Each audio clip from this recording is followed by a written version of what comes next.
Hello, everyone. Amy Collins here. I am your host here at Bestseller Builders, and I am thrilled to be hosting Sandra Beckwith.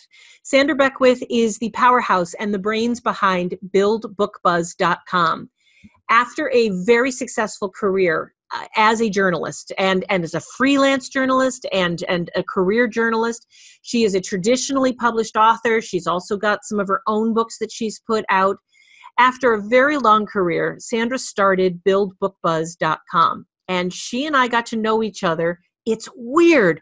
We're in the same industry, and we didn't know this. We live less than 10 miles from each other. We're in the same town. And so I've really enjoyed getting to know her, but also I have found such value in her advice. I needed advice this morning. The first thing I did was email her because I didn't know where to turn. The woman is the first person I go to whenever I have questions about press or media or copywriting. The woman is a journalist's journalist. She knows her stuff. And she agreed to come on and to help all of us figure out better and easier ways to build book buzz with publicity. So, for those of you who are watching this as a replay, you will be able to ask questions eventually simply by going to the replay page down at the bottom and typing questions in. I will get them answered. But for those of you who are watching live, please type your questions into the Q&A box.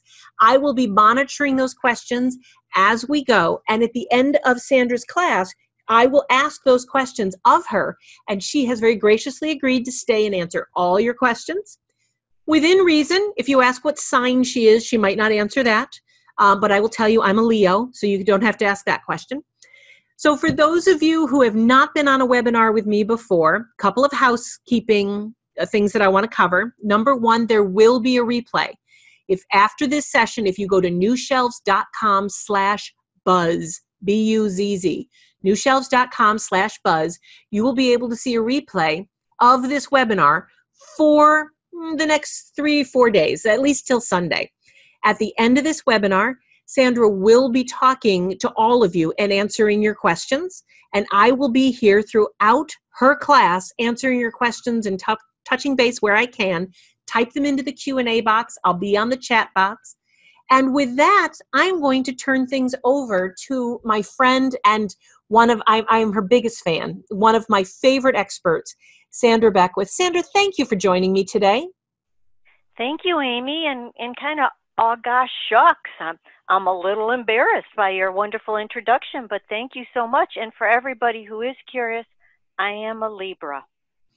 So let's I didn't even know that. Yep, that's my sign. I am a Libra. And just to add on to that wonderful introduction, I just want you also to know that before I started BuildBookBuzz.com, I was a national award-winning publicist. So what I'm sharing with you today comes from that background. I've won a couple of national awards for product publicity, and I've won several regional awards, and I've worked with so many authors to publicize their books. So that's sort of where I'm coming from with a lot of this content. So let's just jump right in, and I'll tell you what we're going to cover today. I've got 3 key points I want you to keep in mind. We're going to talk about the essential book buzz building mindset that you need, where you need to get your head at in order to get book publicity, and then how you will use that new mindset to attract media attention. But the bulk of what we're going to talk about today is what I consider to be the 3 best and easiest to use book publicity tactics. So, I'm not just going to tell you the what and the why. I'm also going to give you the how. And to talk about the how, we need to understand the what. And in this case, the what is publicity. What is publicity? I know that many of you know what it is, but based on experience, I suspect that many of you don't know what it is. Publicity is that free exposure you get when you're interviewed by the news, by a news outlet, a media outlet, when you're interviewed, when a media outlet uses information from one of your press releases, or when you or your book get mentioned in a news article or news segment. So we're talking about when your name and your book title appear in a newspaper, both print and online, in a magazine, again, both print and online, and on TV, talk show, or even news programs, although talk shows are more likely than news, and radio talk shows. Radio news, not so much. It takes an awful lot for an author to be mentioned in a radio newscast. But radio talk show, absolutely. And of course, you know, the online components of this, and we could probably even roll in certain blogs into this category of publicity. So what you need to understand about publicity is what makes it different from advertising. With advertising, you can get exposure in all of these outlets, you know, on the screen here, but you pay for it. And because you pay for it, you control it. You control what appears in an ad or a commercial. You control the look of it and the feel of it. You can control the messages in it, and you control when it appears. If you want an ad for your book to be in Time Magazine on July 18th, it'll run in Time Magazine on July 18th because you've paid for that to happen. With publicity, you don't control it. And because you don't control it, it is at least 10 times more valuable than advertising, because consumers are smart enough to know that when you are interviewed for an article, that journalist has decided to interview you because that journalist has decided that you've got something worth hearing, that you're an expert, you've got something to say. Consumers know that. They give that so much more credibility. It is what we call an implied editorial endorsement. So you can't control it, but when you get it, it is way more valuable than any kind of marketing that you would ever pay for. And it's free. You don't pay to get publicity. Now, if you hire a publicist, sure, you're paying that publicist, but the publicist is not paying a magazine to interview you. So no money changes hands in that respect. So it's free, and if you know how to do it, it's such a great book marketing vehicle because you get all of this free exposure that is 10 times more valuable than advertising. You can reach hundreds of thousands of people if you just know what to do. And today's program is really the short course. There are lots of things you can do, but we're going to zero in on the tactics that you are most likely to be able to execute on your own and that are going to take you the farthest, the fastest, to be honest. So it starts with that mindset, that buzz building mindset. And that is that you really need to think of yourself as the expert. And this applies whether you write fiction or nonfiction. I realize it's a little more obvious for nonfiction authors because, you wrote a book on the topic. Automatically, that makes you an expert.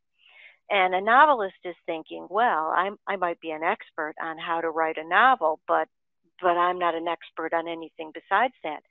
But guess what?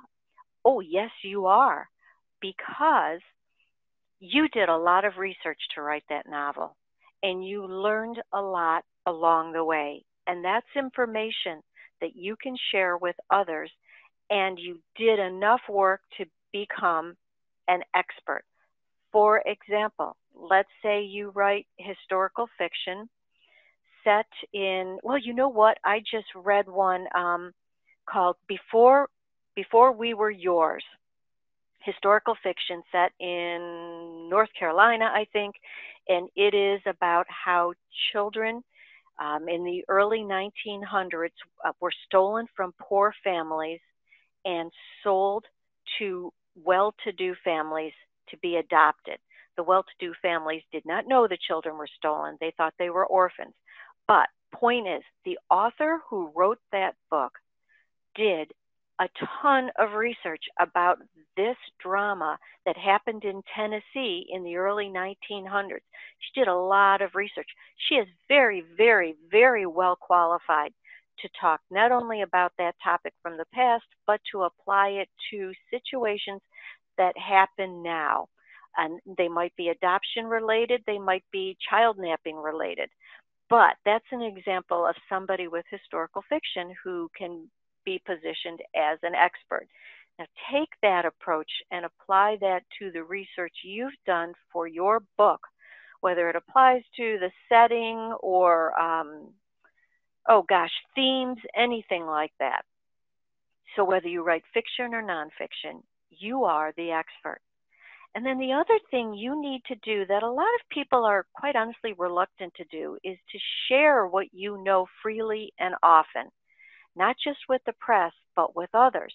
And the reason you want to do that is because when journalists go looking for experts to talk about various topics that they are writing about or interviewing about, they are looking for people who are established as experts. And you're off to a great start because you wrote a book. That's number one. That's excellent. But if you wrote a book on a topic that's really competitive, let's say on a weight loss topic, there are a lot of weight loss books out there, and there are a lot of weight loss experts out there.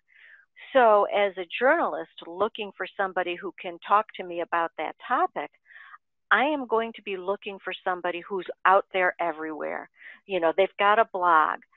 They're guest blogging for other people. They're doing other kinds of interviews. They're guests on podcasts. Maybe they have their own podcast.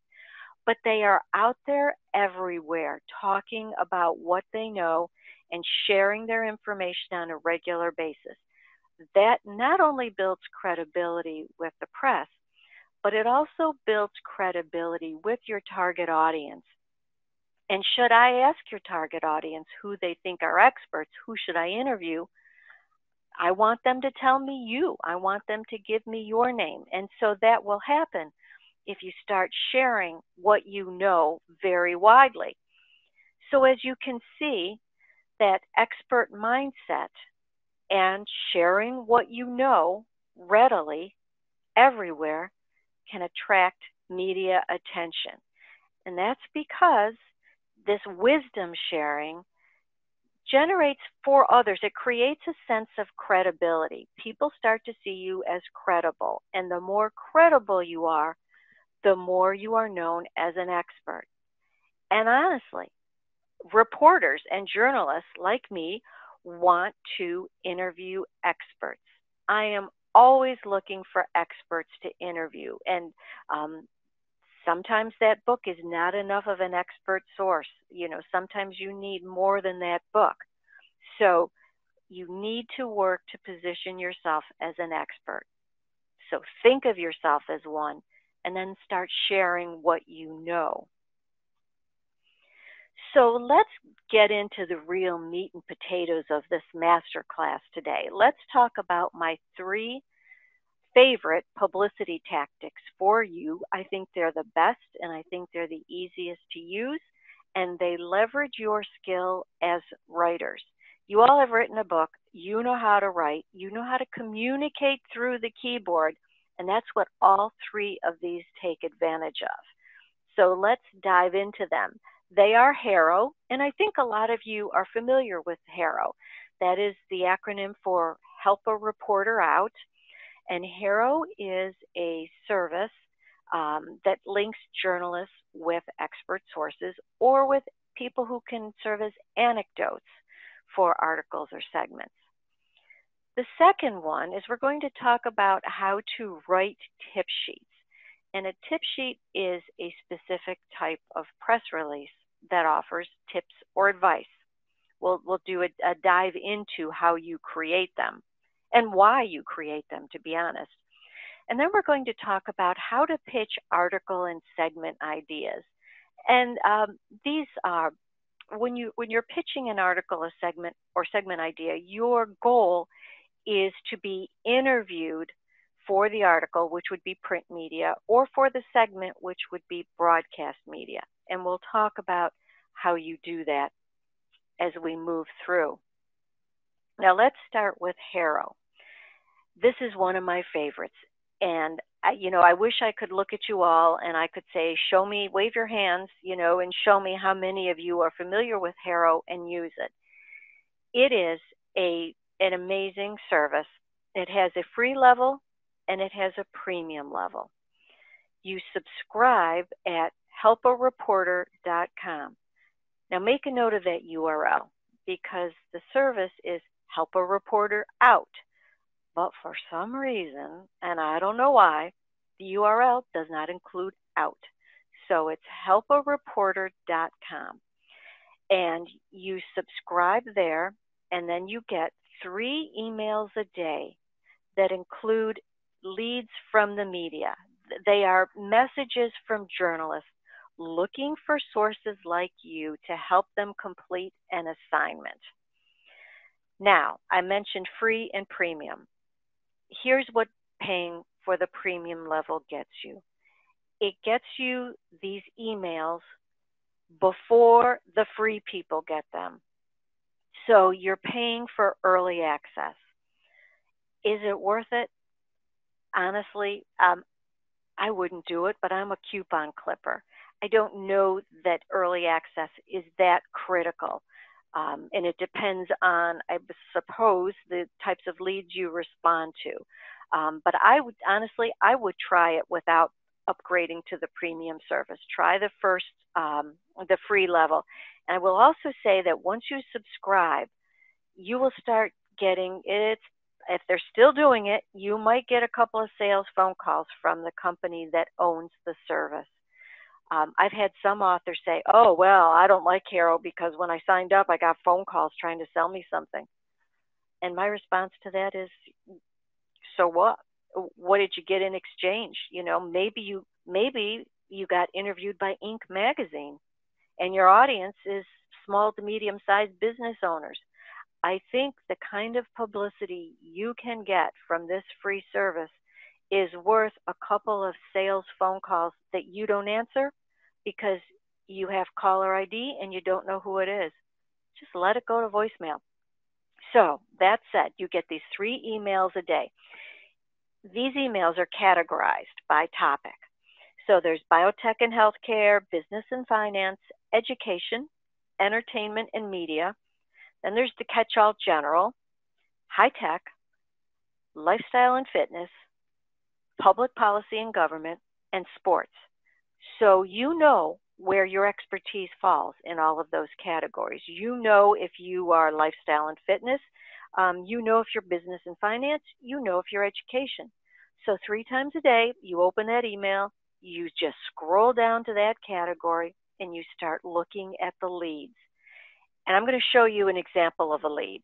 So I want you to be able to, if you're not familiar with it, I want you to be able to see what it looks like. But before we get there, I want you to know that the key to success is to respond appropriately. And I'm going to also show you an inappropriate response and an appropriate response to a HARO query, as we call them.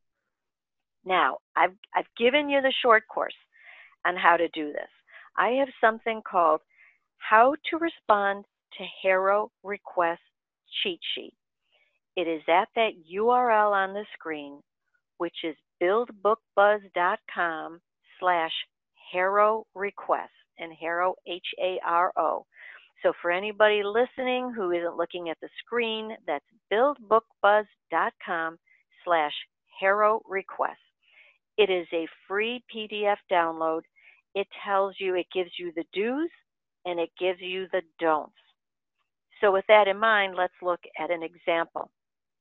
So last month, I had an assignment for LegalZoom.com to write an article with mompreneur productivity hacks. I'll tell you, I love being a writer. This was really fun. And to get these mompreneur productivity hacks for my LegalZoom article, I posted a HARO query. Here's my query. And you'll see I'm very specific. For an article about productivity hacks for mompreneurs, I'd like to get your best tips. If you're a mom entrepreneur, please email your best productivity hacks along with a sentence that describes your business and or what you do, plus a link to your website. Thanks. Pretty clear, right? I got 98 responses to this query, and I could use only about a half dozen of them. I was blown away. As a matter of fact, I got so many responses to this query that I pitched my editor on another story that I just turned in yesterday, and that was mompreneur productivity apps, because so many of those 98 people who responded also included apps that they use to be more productive. And I just, as I'm skimming all of these, I'm thinking, I've got a whole nother story here just based on this one message I posted. So you can see what a resource it is for journalists and writers and producers and broadcasters, all that. Now let's look at how not to respond. What I requested, just to recap, 4 things. First, you need to be a mom entrepreneur, a mompreneur. Second, I wanted your productivity hacks. Third, I wanted to know what do you do? And fourth, I wanted a link to your website. Really clear, no mysteries here. Here is one I rejected. My name is, I have removed it to protect the guilty. My name is whatever, and I am an influencer marketer from, you see on the screen, company name. I don't want to embarrass anybody. She says that's a standing desk retailer in Canada. Never mind that that's not a complete sentence. Let's keep moving along. I saw that you are looking for products that you can feature in your blog, which is Mompreneur Productivity Hacks. Catch that. I saw that you are looking for products that you can feature in your blog, which is Mompreneur Productivity Hacks. No, I was not looking for products. I was looking for tips. B, it is not my blog. It is LegalZoom.com, and the blog is not Mompreneur Productivity Hacks. That is the topic I'm writing about. She goes on to say, I have several products that we can offer as gift ideas. Please find below some of my suggestions that can help boost productivity, as standing while working can help anyone to become active. I don't know the link between being active and productivity, whatever. She went on to list several products that she knows I would like to feature in my blog, which is a Mompreneur Productivity Hacks. You know, you people aren't stupid. You can see how wrong this is. Let's look at one that's right. Here's one that I used, and I received many like this. It was actually kind of exciting. This mompreneur wrote, thanks for the invite to your inbox. Here are my mompreneur productivity hacks. And then she had a bulleted list, and I'm sharing one of them. This one is wake up earlier than everyone else in your house and get your most important work done then, even before checking email. The uninterrupted time to focus is the golden hour in your workday. And she included a couple of more tips, which were equally excellent. She told me what she does, and she provided a link to her website.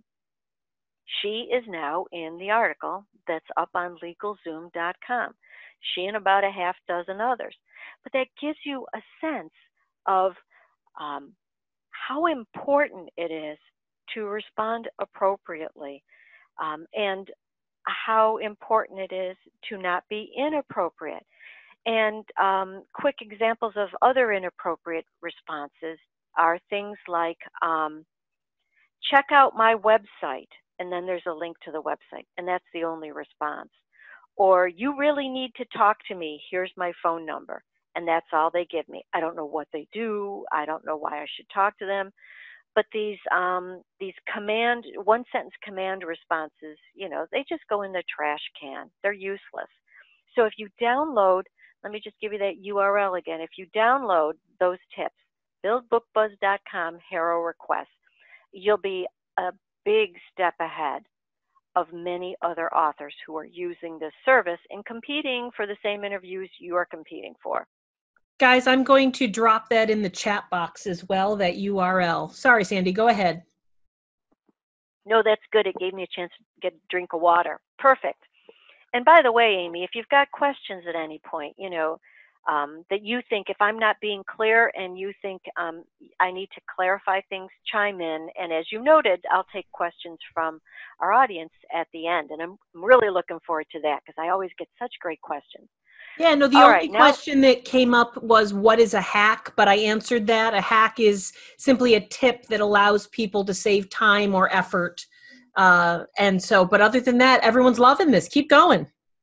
I'm so glad somebody asked that because that was my assignment. So that was the language I used here, is that my editor assigned the word hack. Hack is one of those buzzwords, and I try to avoid buzzwords. And so it's what Amy said, and it's, think of it as a shortcut. It's it's like a quicker solution to a problem than somebody else has found. But and Sandy, what is that URL again for the HARO tips? It's buildbookbuzz.com/ HARO requests. Yes. Thank you. I've dropped it into the chat box, guys. Great. Thanks, Amy. All right. So now we're going to do tip sheets. And I could talk like all afternoon about tip sheets. These are my favorite tools. And, as I've mentioned, a tip sheet is a press release that offers tips or advice. And you do it in a numbered or bulleted format. A tip sheet solves a problem. So here's the deal with tip sheets. I was the keynote speaker at a University of Wisconsin conference for writers several years ago in Madison. If anybody here is from Madison, woohoo, one of my favorite cities in the country. And as part of my presentation on platform building for authors, I talked about tip sheets and how that you can use them to get publicity, even if you're not an author yet, if you're looking to get a following before you become an author. And at the end of my session, somebody in the audience came up to me. He identified himself as a features editor for the nearby Chicago Tribune, nearby meaning about 2 hours. But he was a features editor for the Chicago Tribune, and he said to me, I was so glad when you mentioned tip sheets, because we love tip sheets and we would love to get more of them. So you can imagine how glad I was to get this validation from a newspaper editor. So a tip sheet solves a problem and it follows a specific format. You write it with a specific format, and we will talk about that. So when you think about solving a problem, what you want to do, and again, this works whether you write fiction or nonfiction. Some of my students who are novelists have written absolutely outstanding tip sheets, so it can be done. You think about, what questions do your readers ask the most? Now that's something for nonfiction authors. Nonfiction authors, you've written a book about a subject and you do hear the same questions over and over again. So that's your starting point. With novelists, you might hear some questions actually about some of the content in your book. You might hear some questions about some of the nonfiction nuggets in your book. And when we're talking about nonfiction nuggets, those are those best way to describe them really is the nonfiction topics or facts that weave throughout your novel.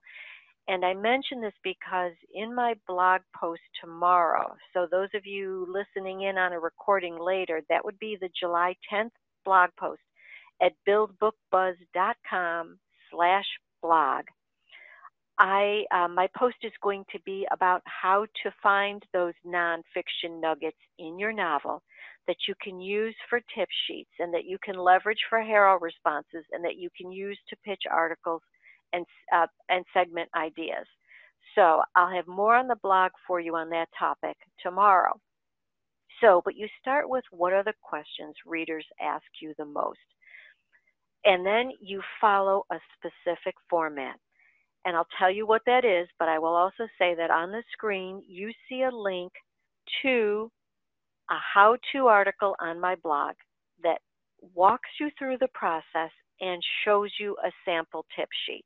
So I'll tell you now, but I also want you to know there is help online, and that's buildbookbuzz.com/ this is for people only listening, how to create book publicity tip sheet. The short course is go to buildbookbuzz.com/blog, scroll down the screen. On the right page, look for a search box. In that small rectangular white search box, type in tip sheet. This article will show up in the search results. But let's talk about the format, and then I'll give you a couple of examples. The format is you start with a headline that has a number in it, like 5 ways to lose more weight before bathing suit season, or 6 ways to survive the family drama at Thanksgiving, or I like odd numbers more than even numbers. So it might be 7 ways to save money on school supplies this coming school year. So it's not about you, it's about the topic, and it's got a number in it. And then after the headline, you state the problem. Now, I'll kind of explain this with an example of a tip sheet I created, and this is a tip sheet that got me on national television. My first book was a humor book that took a lighthearted look at male behavior. It explained male behavior to women, and it did it with a sense of humor. So, to promote that, to publicize it, I created a tip sheet that was about how to get a great gift from the man in your life this holiday season.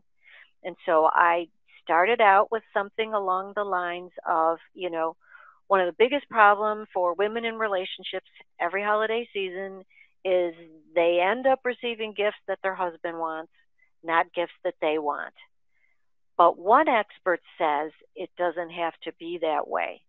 According to Sandra Beckwith, author of Why Can't a Man Be More Like a Woman, there's a way around this. And then I quote myself, and by the way, I'm doing this from memory. It's not in front of me. I'm not reading anything. But I said something like, if you know how to manage the situation, you can get exactly what you want as a gift this holiday season. And then I have a sentence that sets up the tips. Sandra offers, or Beckwith, because in journalism style, you use the last name. Beckwith offers the following 5 tips for getting your dream gift this holiday season. And then it's tip, tip, tip, tip, tip, and then a paragraph that describes the book and where you can get more information about it, and bam, you're done. So let's just take, let's go through that again with an imaginary book. Let's say your book title is Park Avenue Decorating on a Just Out of College Budget. I don't know if anybody's written that book, but it sounds like a good idea, doesn't it? So, so it might be 5 ways to get a high style apartment on a new job budget, something like that. And then the first paragraph will be something like, many students just graduating from college are very excited to set up their first apartment, only to discover that they cannot afford a magazine quality apartment style. They don't have to be disappointed, though, according to one expert. And then we might say, Amy Collins, author of the Park Avenue Decorating on a Just Graduated College Budget, says there's a way to get a classy first apartment if you know where to look. And then Collins says something incredibly profound in quotes, and then there's the setup. Collins offers the following 5 tips, and then bing, bing, bing, bing, bing, and then a paragraph about the book and where to find more information about it. so you can see how this works in terms of creating it. And I'll tell you, media outlets love these. They sometimes reprint them in full. They sometimes just reprint a tip or two. So here's how you can use them. You send them to the media just like you'd send a press release. It's a form of a press release. You can include them with a pitch letter, which we're going to talk about next. When pitching a story or a segment idea, you definitely want to add them to your online press room, because this kind of content adds to your site's search engine optimization, your SEO, and you can use tip sheets as guest blog posts. So I'd really like to have you think about this. Some authors can send a tip sheet a month and make that be their entire book publicity plan and have incredible success. It has always worked very well for me. And on my blog, in that how-to article, I give you an example of one I did write for my third book that was very successful. So now let's go into our third area that we're covering today, our third out of three, and that's pitching article and segment ideas. And again, you know, what we're doing here, your end goal is to be interviewed by the press. One of the best ways to be interviewed by the press is looking for and responding to those HARO queries. That is so easy, and it works. But sometimes you need to be a little more assertive, and you have to go out there and find those opportunities for yourself. So to do that, start by identifying 5 key media outlets. And what I'm thinking of here for you is, what are the 5 media outlets that have the most influence over your target audience? And you can think big or you can think small. You can think national or you can think regional. And by the way, many times the best place to start is with your local media outlets. But identify 5 media outlets that influence your target audience and study them. Sometimes you can do that online. Sometimes it means you need to go to the library and access their resources. But what you want to do is figure out, what do they use? What kinds of content do they use? Do they interview expert sources? Do they like tips? So could you pitch an article that involves tips? Do they run profiles? Could they possibly profile you? Do they have short news segments in the front of the magazine that you could contribute to, maybe even with a press release instead of using a pitch letter? But study what they use and be very familiar with what they use, because that's important. Every journalist who receives a pitch wants to think that you know what they cover, what their content is all about, what they report on. It's really obvious to find out. I mean, you can spot it in a heartbeat when somebody's pitching blindly and doesn't really know who they're talking to. You don't want to be that person. So identify them, study their content, and then brainstorm article or segment ideas. And again, article ideas are for print, segment is for broadcast. And by broadcast, I mean TV and radio talk shows for the most part. So brainstorm based on what you know about your topic and what you know these media outlets use.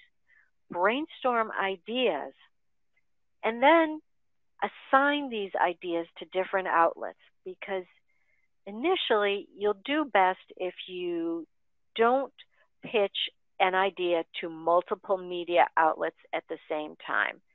It could work, but if you think you've got a great idea for, I don't know, let's call it Worm Growers Weekly, which is an imaginary publication I mentioned in my blog post tomorrow. If you think you've got a great idea for them, zero right in on them and pitch them. Don't go looking around at others until you get rejected by Worm Growers Weekly. And people do grow worms, by the way.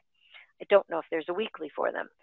But brainstorm ideas. And if you have trouble doing this, if it's hard for you to come up with ideas, bring in a friend. Even if you're doing it over the phone, do it with another author. Maybe it's somebody in your writers group. But if you find you're struggling to brainstorm by yourself, do it with somebody, because that can facilitate the process. Sometimes you move ahead faster and farther if you've got somebody to bounce ideas off of. And remember, there are no bad ideas. There are just some that are better than others.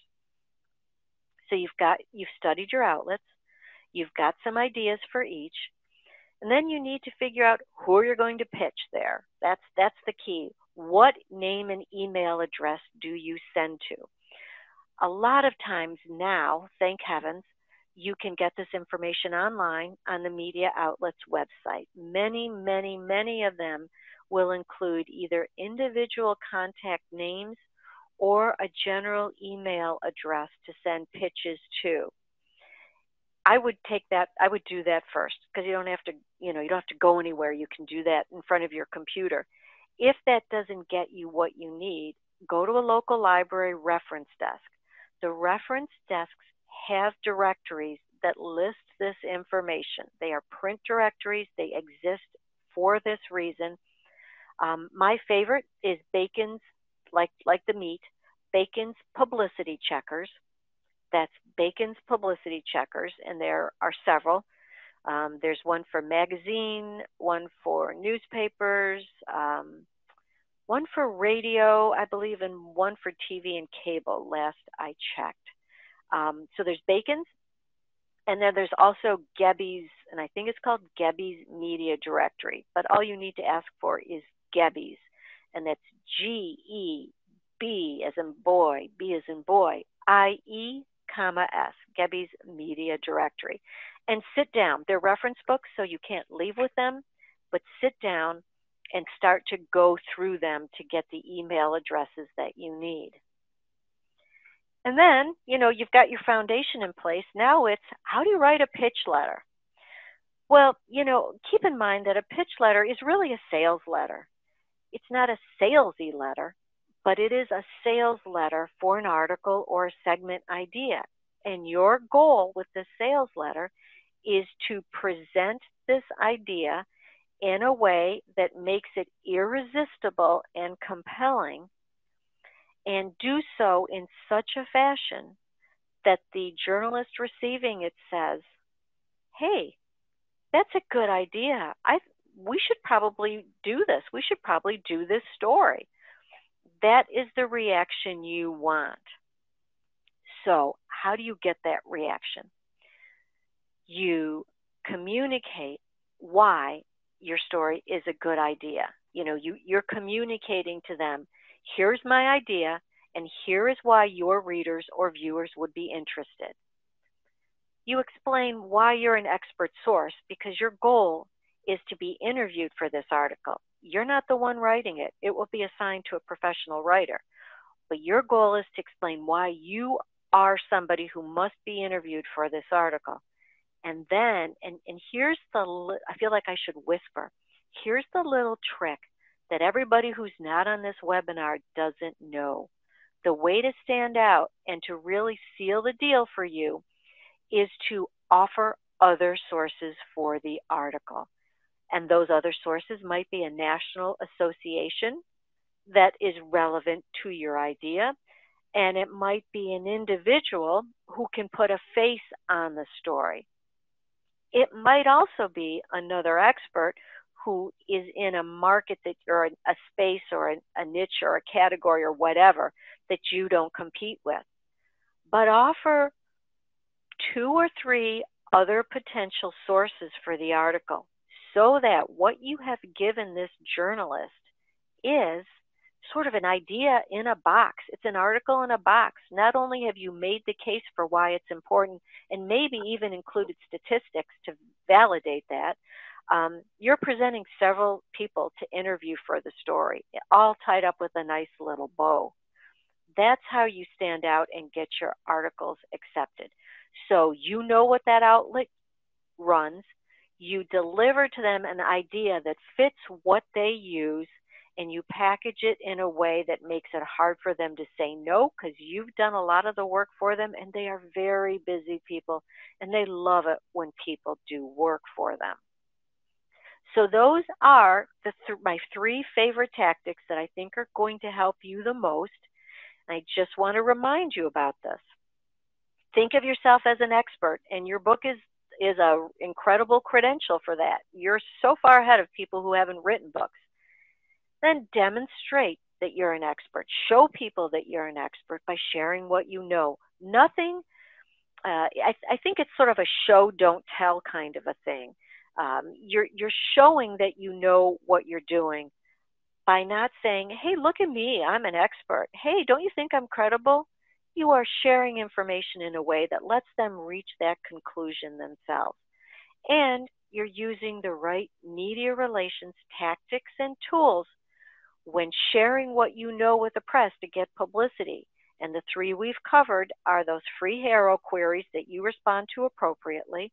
You're going to create and distribute tip sheets, and you've learned how to pitch article or segment ideas. And if you need any help with this, if you need help with pitch letters or tip sheets or press releases or any of the other author publicity tools you need to succeed with book publicity, I do have a resource. It's my Build Book Buzz Publicity Forms and Templates. It is a collection of templates and forms and samples for each. And I've got a link there where you can get more information about it. But Amy, don't you use this, I call it a workbook. Don't you use this workbook in your office? I do. Guys, we've got some amazing questions coming in. And yes, we will go through this again. Sandy, I do want to talk about these templates. We do have two people requesting that we go back one slide, and I think I mean two slides. Keep going.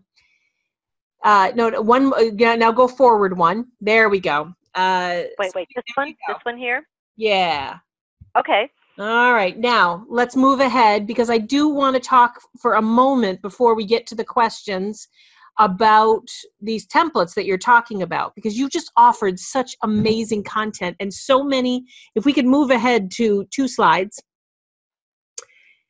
Yeah, there we go. Guys, there's a lot of questions coming in about what a tip sheet looks like, what the forms look like. We've got 3 questions in a row about the difference between a tip sheet for an article versus an interview. All of this is covered. And the reason why I know this is that quite a while ago, I started using Sandy's publicity templates. This workbook that she put together for people was downloadable from her website, still is. And I was curious about it. This is one of the ways Sandy and I got to know each other. I was curious about it because I was actually using publicity templates from another company.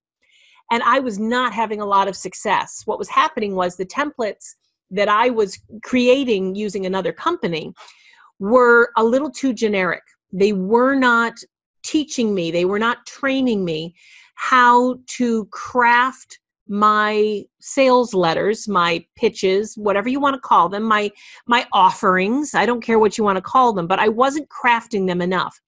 And so I tried Sandy's forms and templates, and it truly allowed me, with just a few simple steps. She walked me through it. I'm basically lazy. I got to be honest with you. If I can just find 50 people and do a joint blast email, I'd much rather do that. And that's what I was doing, and I was getting nothing. So then I started using these templates. And what ended up happening is it only took a few steps. And because I'm basically lazy, thank God it didn't take very long. But I was able to I was able to create and craft individual emails to some of these places I wanted to send my info and to pitch my ideas. And all of a sudden, not only I, but also my entire staff, those of you who are on my list, you know Carrie, you know Connor, they're using them now too. Sorry, Sandy, we used your templates for the whole team. I apologize for that. That's awesome. I'm thrilled. But I got to tell you guys, this publicity template program started getting me the results that the last one didn't.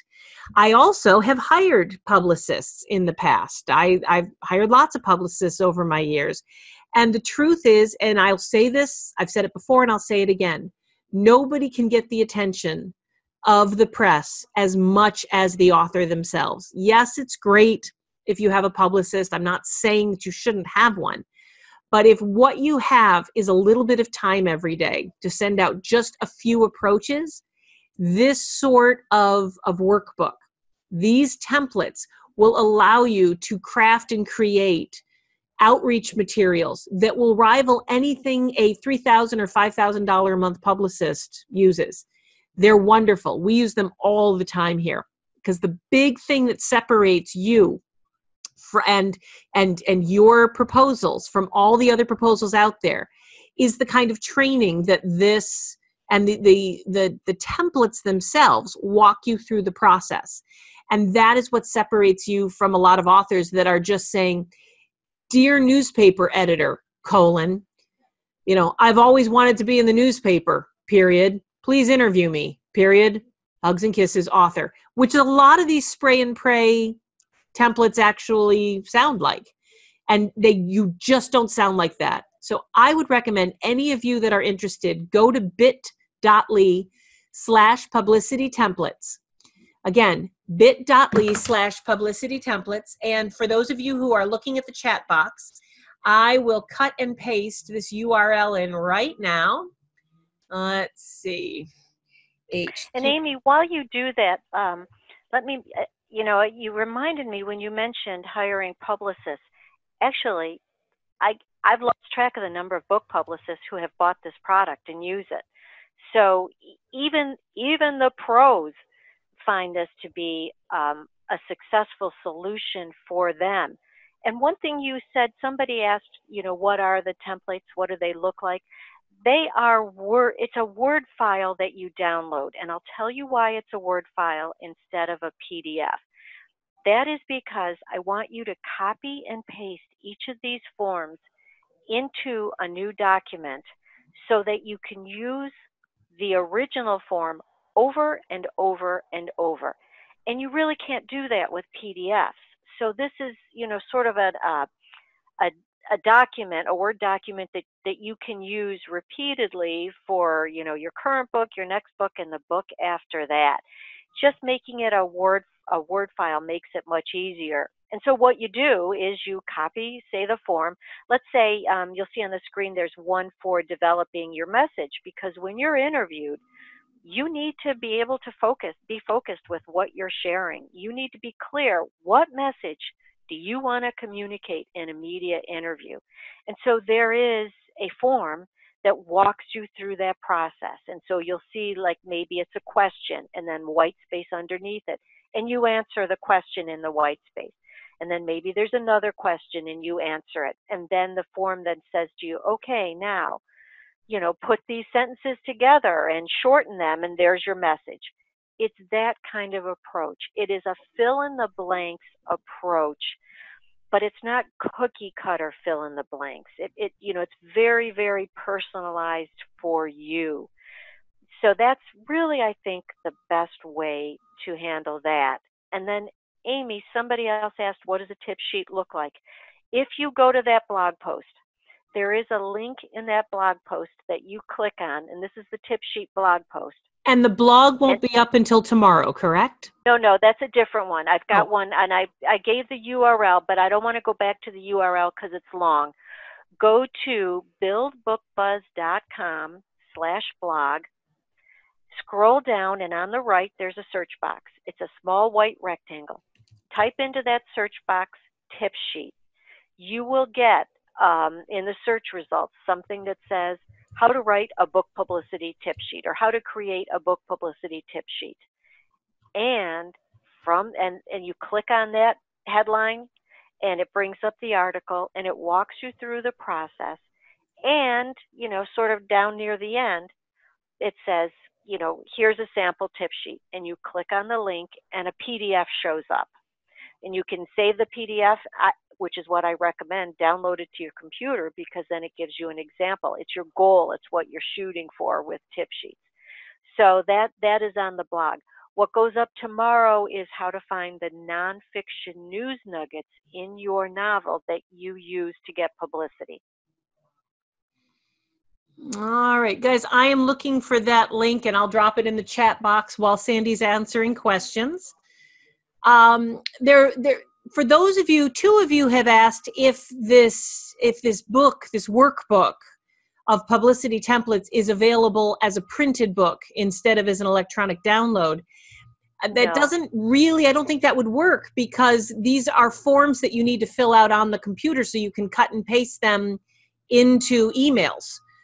So while I understand, wanting, a printed book, there's really no way to use it properly that way. That's not really how it works. Exactly. Yeah, it's not available in printed forms because that would eliminate its functionality, to use a big word. Yeah. All right, so let's get to a few of the questions. I'm going to go back and forth between the chat box questions and the Q&A questions. And oh my gosh, Andrea, you just put the link up there. I was just grabbing it. Bless your heart. Andrea is my new favorite. All right. So mine too.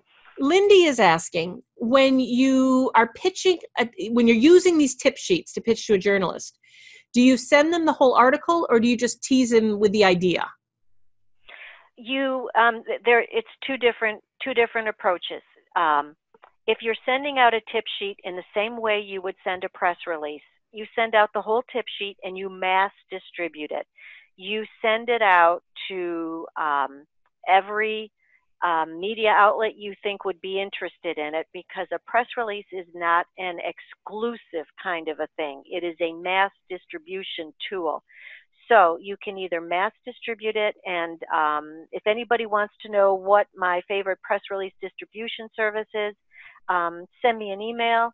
Here's my email address. It is sb@buildbookbuzz.com. sb@buildbookbuzz.com. So that's one use. But then the other use is, let's say you are pitching an article on that same idea as your tip sheet. Then you copy and paste it into your email message to that journalist. So you've got your pitch letter, and then you say at the end of the pitch letter, I've pasted below a tip sheet that outlines some of my best tips on this topic. I think it's useful background information. And then you paste it below. So it's two things.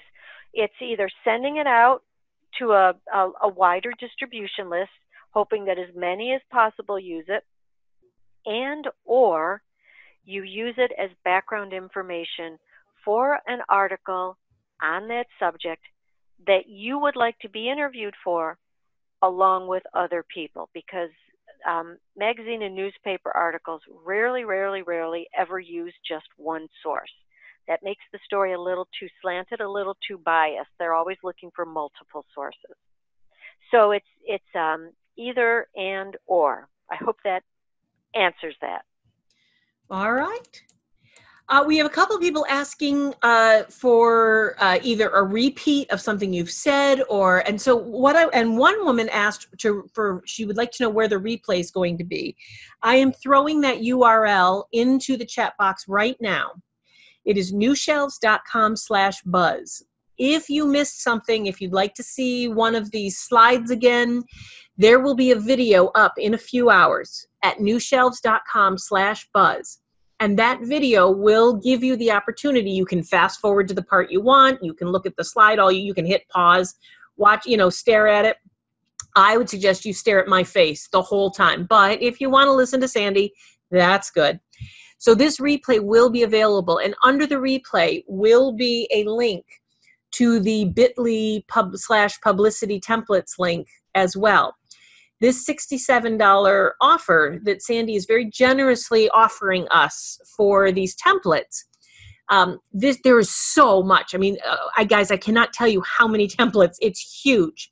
And she doesn't just talk about the press. One of the things that really helped me the most is I'm setting up a book tour right now for 3 mystery authors, and I was able to use her virtual book tour sample pitches to get that done.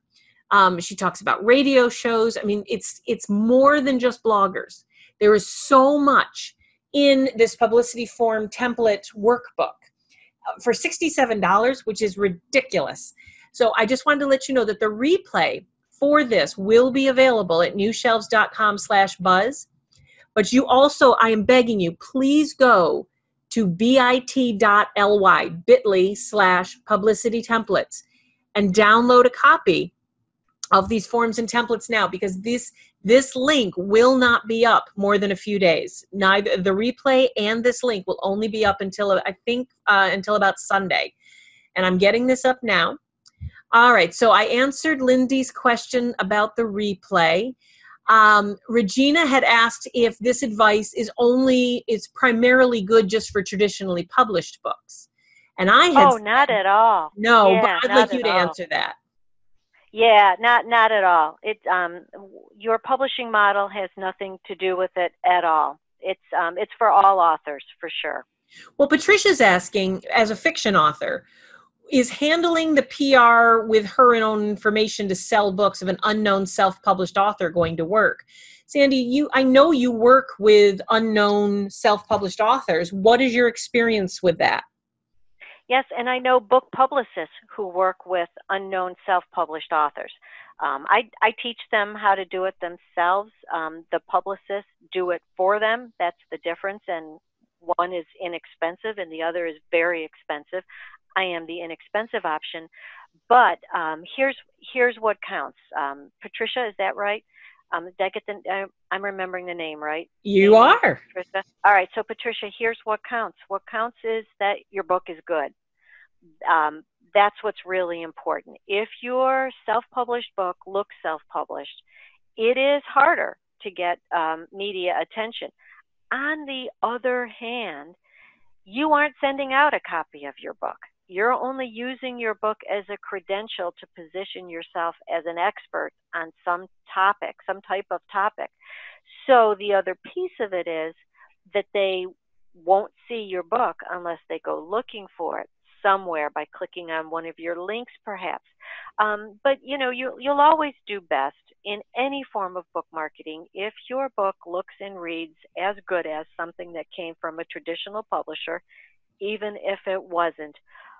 But for what we've talked about today, that's not an obstacle for you. All right. Well, thank you for that.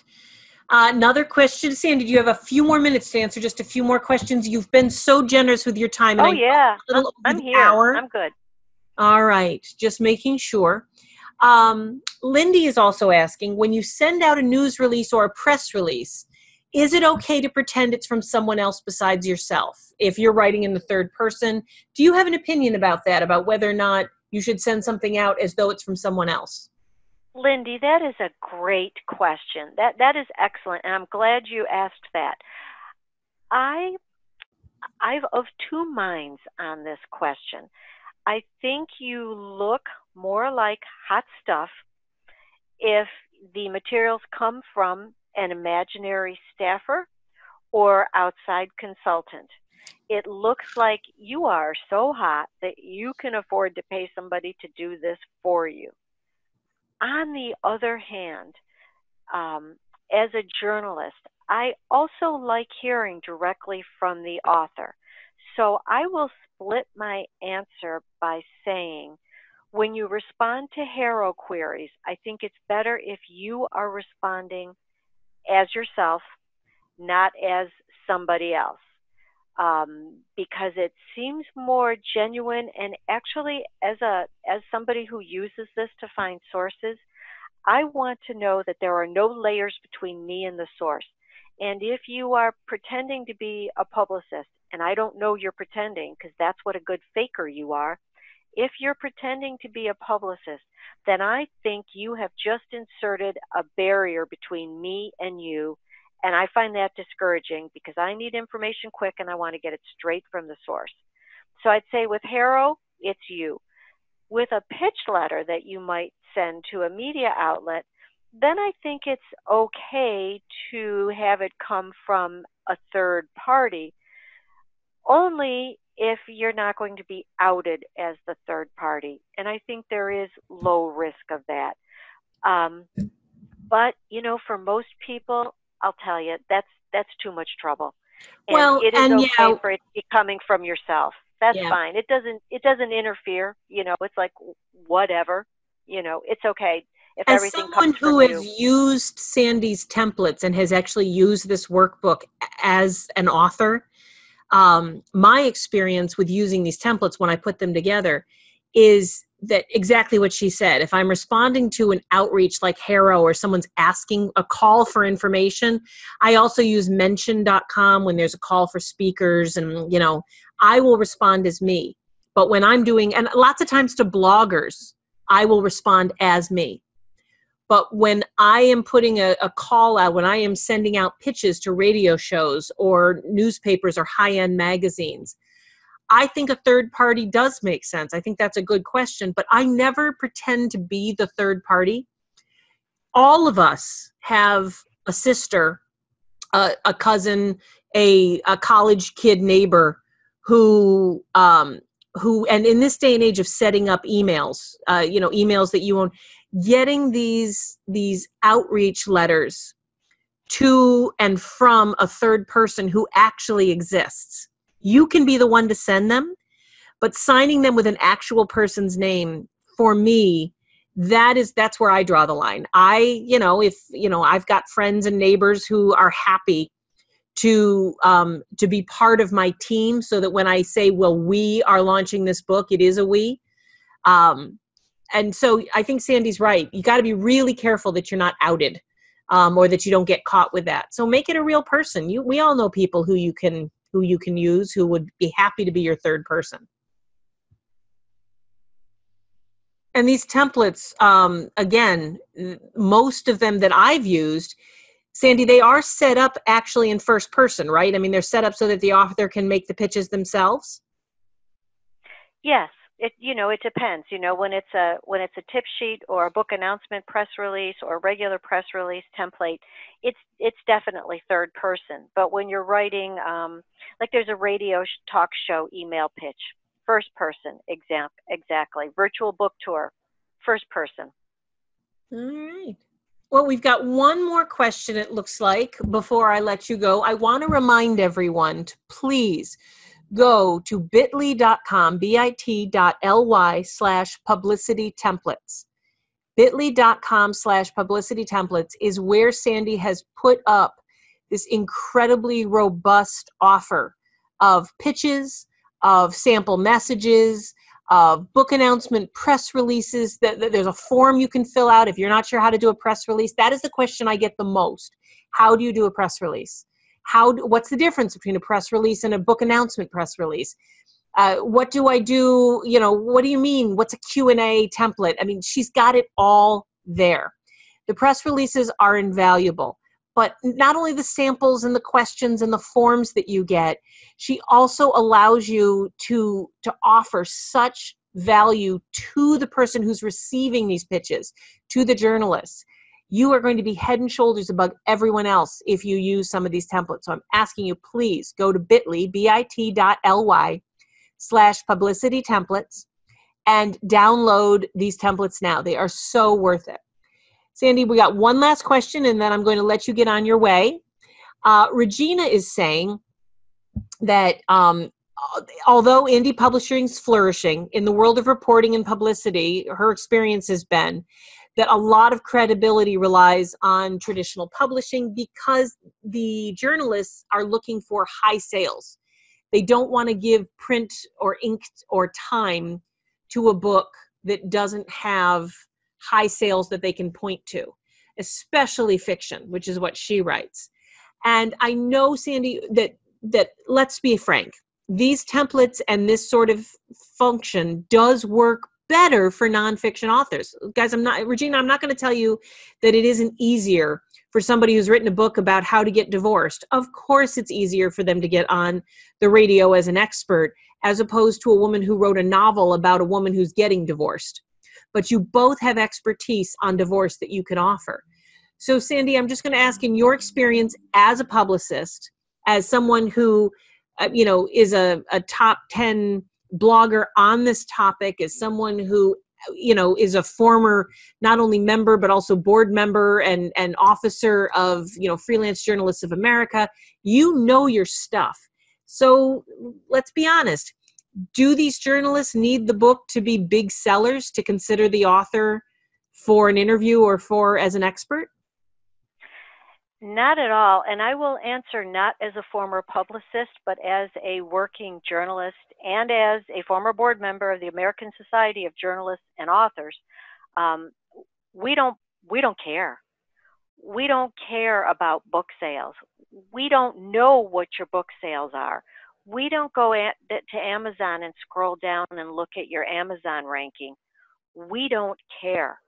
What we care about is whether you know what you're talking about and whether you can speak to it with authority.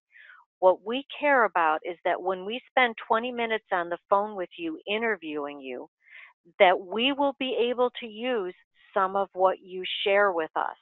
And it is our job to make sure that we only spend our time with people who know what they're talking about, because if we don't, we have wasted valuable time interviewing somebody who's a poser and who is a fake. And your credibility, quite frankly, is not built around book sales. It is built around knowledge. So it is your job when you pitch a journalist or you do a HARO response, it is your job to show that you truly are an expert resource. And you aren't going to say, my book doesn't sell as other books about women getting divorced. It's not a top seller like these other books, but I still know a lot. Of course, you're not going to do that. I know you're not going to. And we're not going to go and look and say, well, are there any other novels about women getting divorces that are better sellers? And I'll tell you another reason why we don't go chasing those better selling authors, because they're not going to talk to us. They are bestsellers. They don't need to talk to us, quite frankly, because they've already got, they've published through one of the Amazon imprints, and they've been like a Kindle first read book. And by the time their book is available to the public, they already have 327 4- and 5-star reader reviews. They're golden. They're sailing ahead. They're selling foreign book rights. We can't get through to those people. So we want the hungrier people as sources because they're easier to reach, but they have to be knowledgeable. They have to give us information we can use, and I suspect you can do exactly that. Guys, this has been Sandra Beckwith from Build Book Buzz. Please go and sign up for her blog. Marsha Grace just wrote in, I want to say how grateful I am to Sandra. I've been following her for a couple of years. Her materials are the best. I love hearing this all again. And then you got several X's and O's, Sandra, just so you know. Marsha. Oh, I send them back. Thank you so much. Lynn B says, thank you so much. This has been great to focus my mind. Mary F wants to know if the publicity templates are very different from the templates for ebook to libraries program. Yes, Mary, it's completely different. That is something selling books into the library market. These are a whole bunch of templates and questions to ask about getting press and media. Two very different things, extremely apples and oranges. So yes, these are very different. Alan H., one of my favorite followers, said he learned a lot of new stuff today. He wants to thank you, Sandra. He has a radio interview, his first one coming up soon, and he's going to definitely buy the templates right now, which, Alan, always good to see you. Sylvie is thanking us for an informative webinar. So with that, and Lindy says it's fabulous. Guys, Regina, all of you, thank you so much for your gratitude and your appreciation. That's why we do this. Sandra is truly the real deal. I am begging you to go. I'm not begging you. I am telling you. I am ordering you. Go get these templates. You will not get a deal like this. These sort of templates are not available from other companies, especially at these prices. She is the best. These are the real deal. Please go order these templates. And I want you to go to buildbookbuzz.com/blog. Subscribe to her newsletter. Subscribe to her blog. Get to know Sandra. She is the woman that whenever someone asks me a question about publicity, I send people to her. That's it. She's my girl. And if you follow me, you got to be following her. Sandra, thank you so much for giving us so much amazing content today. And thank guys, you, Amy. Thank